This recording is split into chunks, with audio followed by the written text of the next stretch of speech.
नमस्कार, मैं हूं आपके साथ प्रिया श्रीवास्तव और आप देख रहे हैं खबरें अब तक। आज खबरें अब तक में हम बात करेंगे देश की सियासत में मचे घमासान की, झारखंड के रांची में चल रहे छात्र आंदोलन की और आज हम बात करेंगे माफिया डॉन और पूर्व सांसद रहे अतीक अहमद के परिवार की कहानी की भी। और आखिर में बात करेंगे राहुल गांधी के दिल्ली स्थित आवास के बाहर हुए प्रदर्शन की। लेकिन इन सभी खबरों को विस्तार से जानने से पहले चलिए एक नजर डाल लेते हैं इस वक्त की टॉप हेडलाइंस पर।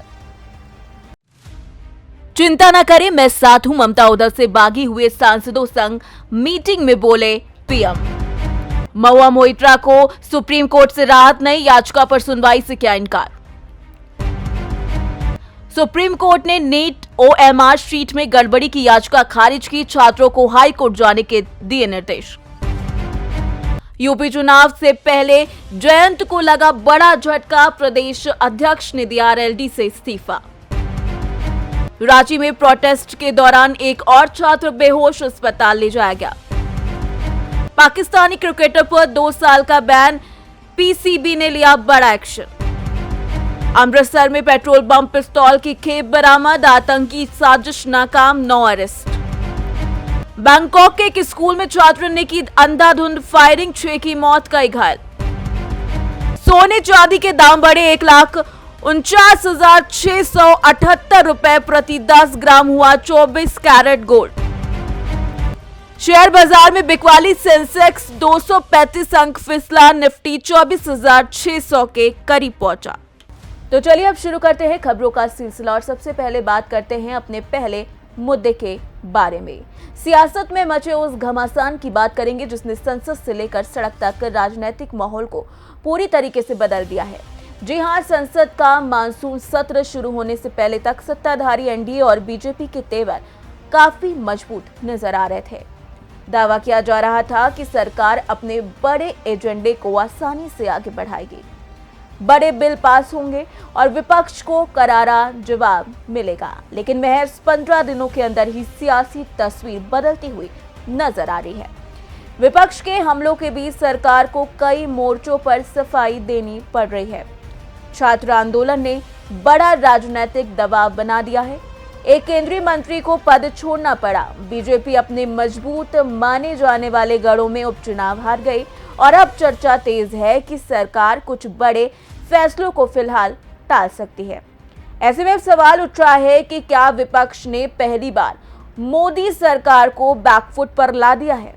क्या छात्र आंदोलन ने बीजेपी की रणनीति बदलने पर मजबूर कर दिया है? क्या E20 पेट्रोल और पेपर लीक और राम मंदिर चढ़ावा चोरी जैसे मुद्दे सरकार के लिए बड़ी चुनौती बन गए हैं? और क्या आने वाले चुनावों से पहले बीजेपी को अपनी रणनीति में बड़ा बदलाव करना पड़ेगा? क्योंकि राजनीति में हवा कब बदल जाए ये कहना मुश्किल होता है। आज की इस खास रिपोर्ट में समझेंगे कि आखिर 15 दिनों में ऐसा क्या बदला कि मजबूत दिख रही बीजेपी अब जवाब देने की स्थिति में नजर आ रही है। देखिए हमारी एक खास रिपोर्ट। संसद का मानसून सत्र शुरू होने से पहले तक सत्ताधारी गठबंधन एनडीए के हौसले बुलंद थे। राजनीतिक गलियारों में चर्चा थी कि सरकार अपने एजेंडे को तेजी से आगे बढ़ाएगी। परिसीमन जैसे बड़े मुद्दों पर भी सरकार कदम बढ़ा सकती है। लेकिन संसद सत्र शुरू होते ही माहौल बदल गया। विपक्ष ने पेपर लीक, E20 पेट्रोल और राम मंदिर चढ़ावा चोरी और कई दूसरे बड़े मुद्दों को लेकर सरकार के खिलाफ मोर्चा खोल दिया। संसद के अंदर लगातार हंगामा हुआ और विपक्षी सांसदों ने प्रधानमंत्री और गृह मंत्री से जवाब की मांग कर डाली। वहीं दूसरी तरफ सड़क पर भी सरकार के खिलाफ प्रदर्शन तेज हुए। सबसे बड़ा राजनीतिक झटका छात्र आंदोलन से जुड़ा रहा। दिल्ली के जंतर मंतर पर छात्रों के प्रदर्शन ने सरकार पर दबाव बनाया और तकरीबन 12 साल बाद ऐसा देखने को मिला जब केंद्रीय मंत्री को पद छोड़ना पड़ गया। धर्मेंद्र प्रधान को शिक्षा मंत्री पद से इस्तीफा देना पड़ा। इस पूरे घटनाक्रम ने बीजेपी के सामने कई बड़ी चुनौतियां खड़ी कर दी। ऐसे में सवाल सिर्फ एक परीक्षा या एक मुद्दे का नहीं बल्कि युवाओं के भरोसे और जेन जी पीढ़ी से जुड़ने और राजनीति का भी है। जी हाँ, यही वजह है कही जा रही है कि प्रधानमंत्री नरेंद्र मोदी और बीजेपी नेताओं ने सोशल मीडिया पर युवाओं से जुड़ने की कोशिश तेज कर दी है। वहीं सबसे बड़ा दूसरा मुद्दा E20 पेट्रोल का है। केंद्र सरकार लगातार कह रही है कि एथेनॉल मिश्रित पेट्रोल से देश को फायदा होगा। सरकार का तर्क है कि इससे कच्चे तेल के आयात पर निर्भरता कम होगी और प्रदूषण भी घटेगा। लेकिन विपक्ष लगातार सवाल उठा रहा है, इससे आम वाहन मालिकों को नुकसान हो सकता है।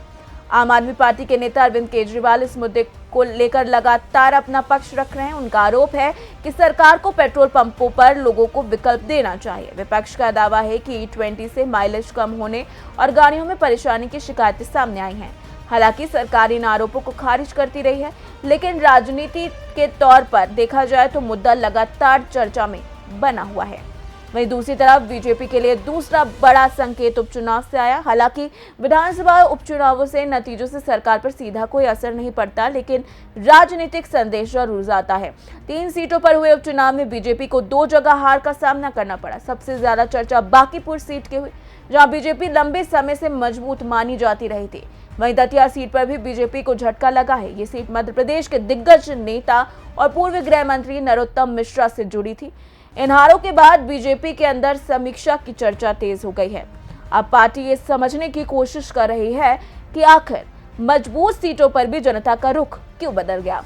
अब नजर आने वाले चुनावों पर टिक गई है। आपको बता दें कि उत्तर प्रदेश और पंजाब जैसे राज्यों में बीजेपी के सामने बड़ी चुनौती है। उत्तर प्रदेश में समाजवादी पार्टी लगातार राम मंदिर चढ़ावा चोरी मामले को लेकर बीजेपी को घेर रही है। वहीं पंजाब में आम आदमी पार्टी E20 मुद्दे पर सरकार को निशाने पर ले रही है। अगर बीजेपी इन मुद्दों का प्रभावी जवाब नहीं दे पाती है तो आने वाले चुनावों में विपक्ष से बड़ा हथियार बना सकता है। तो कुल मिलाकर देखा जाए तो संसद सत्र शुरू होने के पहले जो बीजेपी बेहद मजबूत स्थिति में नजर आ रही थी, वही अब कई मुद्दों पर उसे जवाब देना पड़ रहा है। छात्र आंदोलन, E20 विवाद, पेपर लीक का मुद्दा, राम मंदिर चढ़ावा चोरी मामला और उपचुनावों के नतीजे, इन सभी ने विपक्ष को आक्रामक होने का मौका दे दिया है। हालांकि बीजेपी के पास अभी भी मजबूत संगठन, बड़ा जनाधार और सत्ता का अनुभव है, लेकिन राजनीति में सिर्फ ताकत ही काफी नहीं होती। समय के साथ मुद्दों का असर भी बहुत कुछ मायने रखता है। आने वाले दिनों में ये देखना बेहद दिलचस्प होगा कि बीजेपी इन चुनौतियों से कैसे निपटती है। फिलहाल इतना तो तय है कि संसद से लेकर सड़क तक सियासत गर्मा चुकी है और आने वाले दिन भारतीय राजनीति के लिए बेहद अहम रहने वाले हैं। खैर, बढ़ते हैं हम अपनी अगली खबर की ओर। देश में जब भी छात्र सड़क पर उतरते हैं तो सवाल सिर्फ एक परीक्षा का नहीं होता। सवाल होता है भविष्य का, सवाल होता है मेहनत का, सवाल होता है उस भरोसे का जो लाखों युवा व्यवस्था पर करते हैं। कुछ ही समय पहले पूरा देश दिल्ली के जंतर मंतर पर छात्रों का आंदोलन देख रहा था। नीट पेपर लीक के खिलाफ हजारों छात्र सड़कों पर उतरे, राष्ट्रीय मीडिया पहुंचा, बड़े बड़े नेता पहुंचे, सोशल मीडिया पर हैशटैग जो है वो ट्रेंड हुए और पूरे देश में उस आंदोलन की चर्चा होने लगी। लेकिन अब झारखंड की राजधानी रांची में भी छात्र पिछले तकरीबन 2 हफ्तों से लगातार धरने पर बैठे हैं। हजारों अभ्यर्थी JPSC और JSSC परीक्षा को लेकर कथित धांधली, पेपर लीक और OMR शीट में गड़बड़ी की बात कर रहे हैं। भ्रष्टाचार के खिलाफ आंदोलन कर रहे हैं। भूख हड़ताल भी चल रही है, बारिश हो रही है, टेंट भी भीग रहे हैं, लेकिन छात्र अपनी मांगों से पीछे हटने को तैयार नहीं है। मगर फिर सवाल उठता है, क्या दिल्ली में आंदोलन करने वाले छात्र ज्यादा महत्वपूर्ण हैं? क्या रांची के छात्रों का भविष्य राष्ट्रीय मुद्दा नहीं है? क्या आंदोलन की ताकत इस बात से तय होती है कि वो दिल्ली में हो रहा है या किसी दूसरे राज्य में?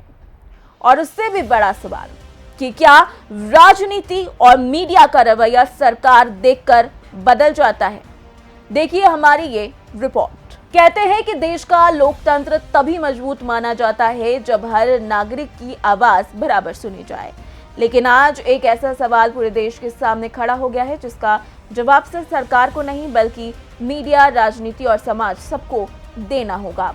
जी हाँ, बीते दिनों दिल्ली के जंतर मंतर पर जब छात्र बैठे तो पूरा देश देख रहा था, लेकिन आज रांची के जयपाल सिंह मुंडा स्टेडियम में हजारों छात्र बैठे हैं और देश चुप है। झारखंड की राजधानी रांची में JPSC और JSSC परीक्षाओं में कथित धांधली, भ्रष्टाचार और पेपर लीक के खिलाफ हजारों अभ्यर्थी पिछले तकरीबन 2 सप्ताह से लगातार आंदोलन कर रहे हैं।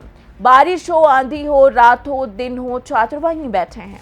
कई छात्र खुले आसमान के नीचे रात गुजार रहे हैं, टेंट भीग चुके हैं, लेकिन हौसला नहीं भीगा।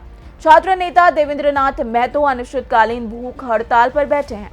सरकार पर दबाव लगातार बढ़ रहा है, लेकिन छात्रों का कहना है कि जब तक न्याय नहीं मिलेगा आंदोलन खत्म नहीं होगा।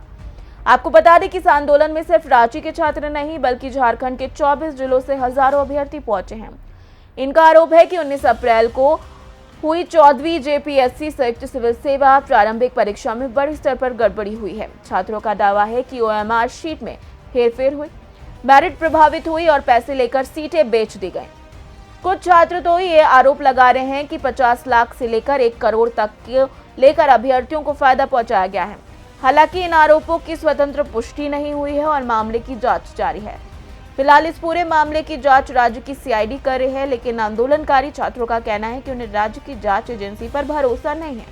वे मांग कर रहे हैं कि पूरे मामले की जांच सीबीआई, ईडी या राज्य के बाहर के हाई कोर्ट के सेवानिवृत्त न्यायाधीशों के स्वतंत्र पैनल से कराई जाए।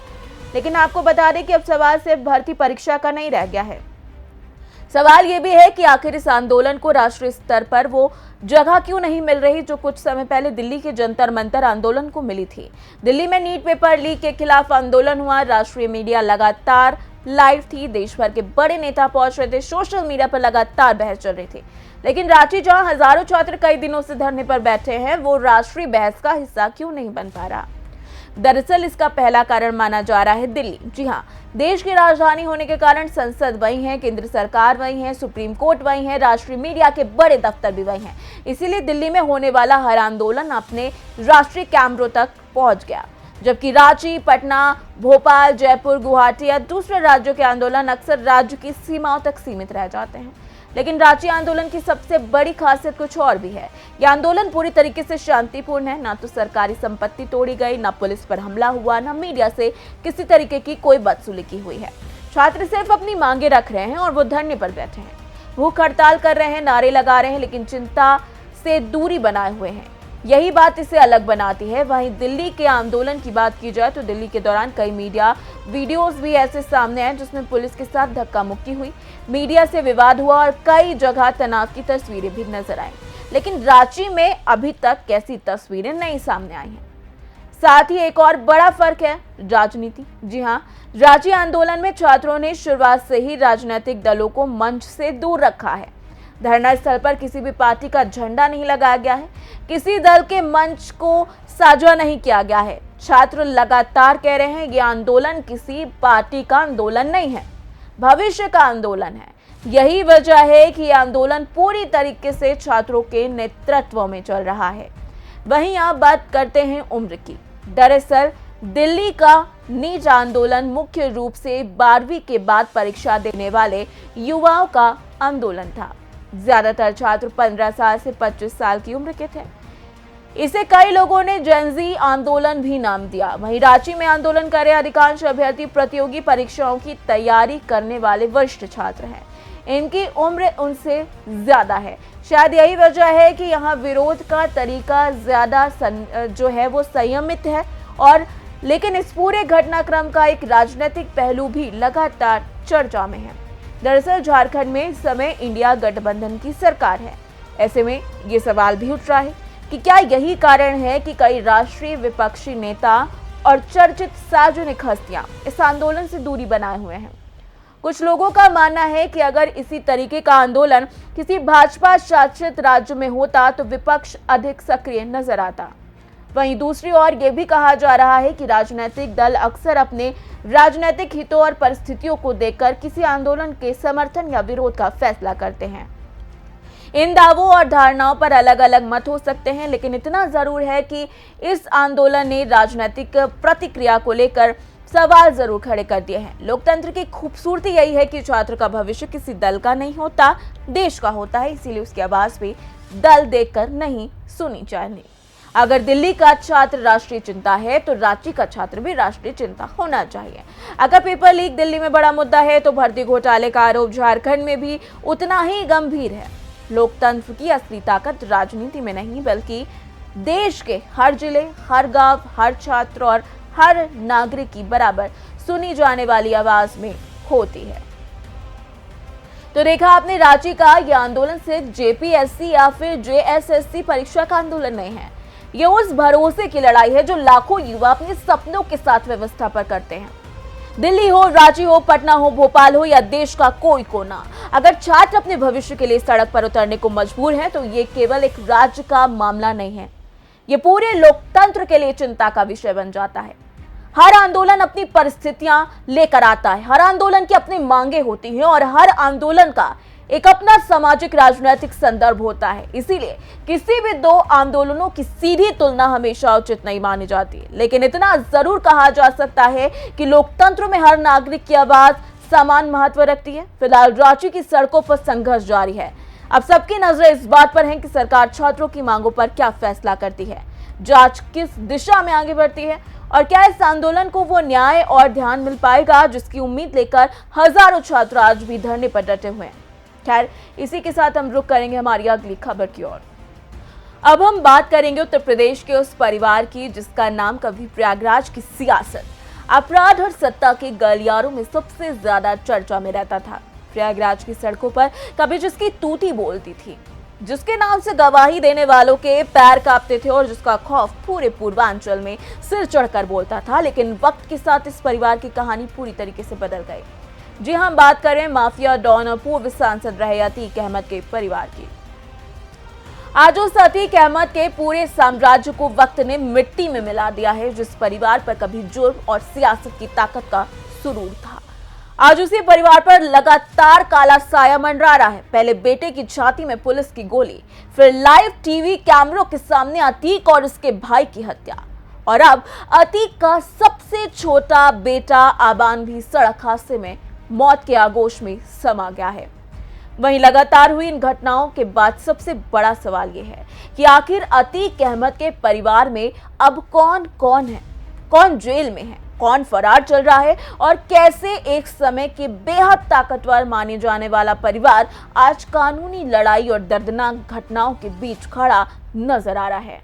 पिछले 3 सालों में अतीक परिवार के साथ क्या क्या हुआ, देखिए हमारी इस खास रिपोर्ट में। प्रयागराज की राजनीति में कभी बड़ा नाम रहे अतीक अहमद का परिवार पिछले कुछ वर्षों में लगातार सुर्खियों में रहा है। एक समय था जब अतीक अहमद को प्रयागराज की सियासत का बड़ा चेहरा माना जाता था। वो सांसद और विधायक रह चुका था, लेकिन उमेश पाल हत्याकांड के बाद शुरू हुई पुलिस कार्यवाही ने उसके पूरे नेटवर्क को हिलाकर रख दिया। 24 फरवरी 2023 प्रयागराज में बसपा विधायक रहे राजू पाल हत्याकांड के मुख्य गवाह उमेश पाल और उनके 2 सरकारी गनर भी दिन दहाड़े उनकी हत्या कर दी गई। इस हत्याकांड में अतीक अहमद और उसके गैंग पर आरोप लगे। उसके बाद उत्तर प्रदेश पुलिस और एसटीएफ ने आरोपियों के खिलाफ बड़ा अभियान शुरू कर दिया है। इसके बाद एक एक करके अतीक के करीबी और उमेश पाल हत्याकांड में शामिल बताए जा रहे आरोपियों पर कार्यवाही शुरू हुई। सबसे पहले पुलिस ने अरबाज को मुठभेड़ में मार गिराया।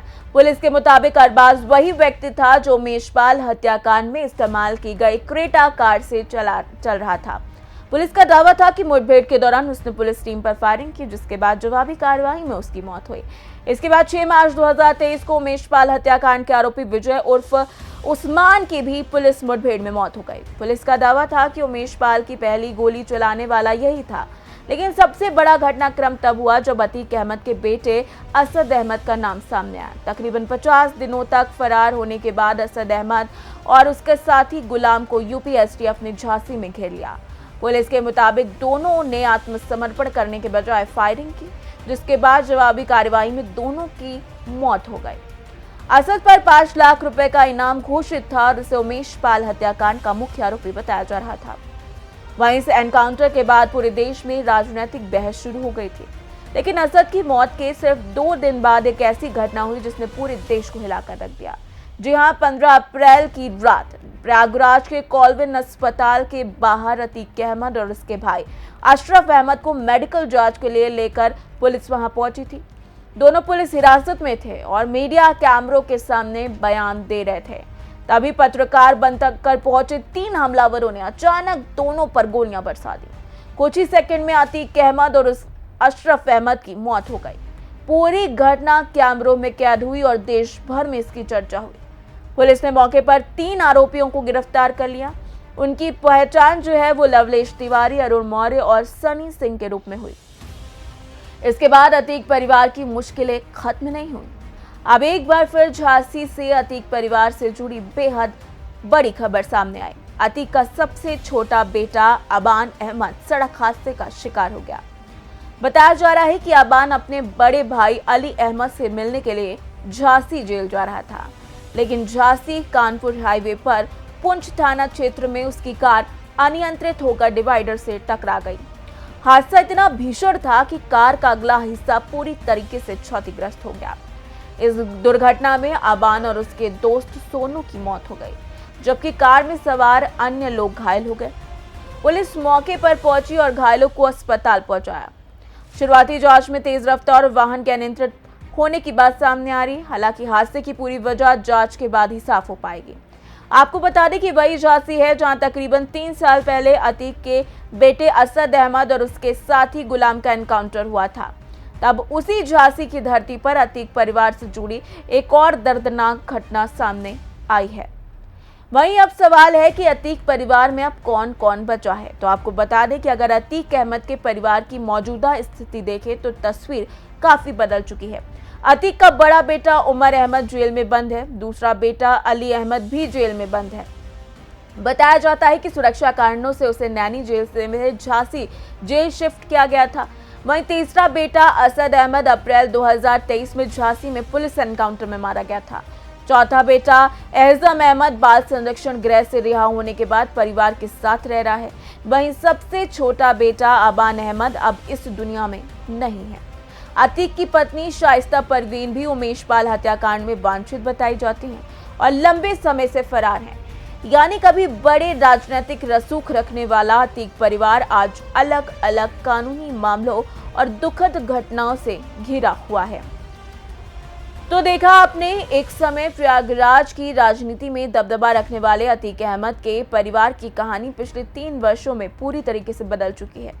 उमेश पाल हत्याकांड के बाद शुरू हुई कार्यवाही ने अतीक के पूरे नेटवर्क को हिलाकर रख दिया है। आज हालात ये हैं कि परिवार के कुछ सदस्य जेल में हैं, कुछ कानूनी मामलों का सामना कर रहे हैं और एक सदस्य फरार हैं और 2 बेटों की मौत हो चुकी है। इस समय जिस परिवार का नाम सत्ता, सियासत, अपराध की दुनिया में गूंजता था, आज वही परिवार बड़े सवालों और घटनाओं के बीच खड़ा नजर आ रहा है।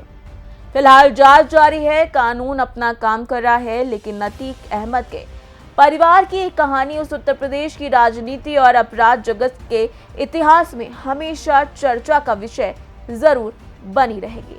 खैर, जाते जाते आपको एक और अहम मुद्दे से रूबरू करवा देते हैं। लोकसभा में विपक्ष के नेता राहुल गांधी के दिल्ली स्थित आवास के बाहर आज शुक्रवार सुबह अचानक कुछ समय हलचल मच गई, जब साधु संतों के वेश में कुछ प्रदर्शनकारी वहां पहुंच गए और कांग्रेस के खिलाफ नारेबाजी करने लगे। हाई सिक्योरिटी इलाके में अचानक हुए इस प्रदर्शन की सूचना मिलते ही दिल्ली पुलिस तुरंत मौके पर पहुंची और प्रदर्शनकारियों को हिरासत में ले लिया। प्रदर्शनकारियों में साधु संतों के वेश में आए कई लोग शामिल थे। पुलिस के मुताबिक तकरीबन 8 लोगों को हिरासत में लिया गया है। हालांकि अभी तक ये साफ नहीं हो पाया है कि प्रदर्शनकारी किस खास मुद्दे को लेकर राहुल गांधी के आवास के बाहर प्रदर्शन करने पहुंचे थे। पुलिस पूरे मामले की जांच कर रही है और प्रदर्शन के पीछे की वजह का पता लगाया जा रहा है। वहीं प्रदर्शन के दौरान एक व्यक्ति ने कांग्रेस पर नाराजगी जताते हुए कहा कि उन्होंने वर्षों तक पार्टी के लिए काम किया, लेकिन अब पार्टी उन्हें नजरअंदाज कर रही है। प्रदर्शनकारी ने राहुल गांधी पर भी निशाना साधते हुए अपनी नाराजगी जाहिर की है। गौर करने वाली बात यह है कि कुछ दिन पहले बिहार के सांसद पप्पू यादव ने भी संसद परिसर में साधु संतों का वेश धारण कर प्रदर्शन किया था। उनका प्रदर्शन अयोध्या स्थित राम मंदिर में चढ़ावे और दान में कथित अनियमितताओं के आरोपों को लेकर था। उस प्रदर्शन में विपक्ष के कई नेता शामिल हुए थे और राहुल गांधी भी वहां मौजूद थे। अब राहुल गांधी के आवास के बाहर साधु वेश में हुए इस प्रदर्शन को उसी राजनीतिक घटनाक्रम से जोड़कर देखा जा रहा है। हालांकि दोनों घटनाओं के बीच सीधा संबंध नहीं है, इसकी पुष्टि नहीं हुई है। फिलहाल पुलिस मामले की जांच कर रही है और ये पता लगाने की कोशिश की जा रही है कि प्रदर्शन के पीछे असली वजह क्या थी। राहुल गांधी के आवास के बाहर हुए इस प्रदर्शन ने एक बार फिर राम मंदिर चढ़ावा विवाद और उससे जुड़ी सियासत को चर्चा में ला दिया है। तो आज के इस शो में आपने देखा कि देश और प्रदेश की सियासत से जुड़ी तमाम बड़ी खबरें। एक तरफ संसद से लेकर सड़क तक राजनीतिक घमासान तेज है, सरकार और विपक्ष आमने सामने मुद्दों को लेकर है, तो वहीं दूसरी तरफ छात्रों के आंदोलन ने एक बार फिर युवाओं के भविष्य, भर्ती व्यवस्था और पारदर्शिता जैसे सवालों को देश के सामने लाकर खड़ा कर दिया है। रांची के छात्रों का आंदोलन हो या दिल्ली का प्रदर्शन, लोकतंत्र में हर आवाज अहमियत रखती है। वहीं अतीक अहमद के परिवार से जुड़ी लगातार नई खबरें सामने आ रही हैं। अपराध जगत को फिर चर्चा में एक बार फिर से आना पड़ रहा है। फिलहाल देश की राजनीति में हलचल तेज है, मुद्दे कई हैं, सवाल कई हैं और आने वाले बेहद अहम सवाल भी हम आपके सामने जल्द ही रखेंगे। फिलहाल खबरें अब तक में आज के लिए बस इतना ही। आपसे होगी फिर मुलाकात कुछ नई खबरों के साथ, उनके पीछे छिपे बड़े सच के साथ। फिलहाल मुझे दीजिए इजाजत और आप बने रहिए सी न्यूज़ भारत के साथ।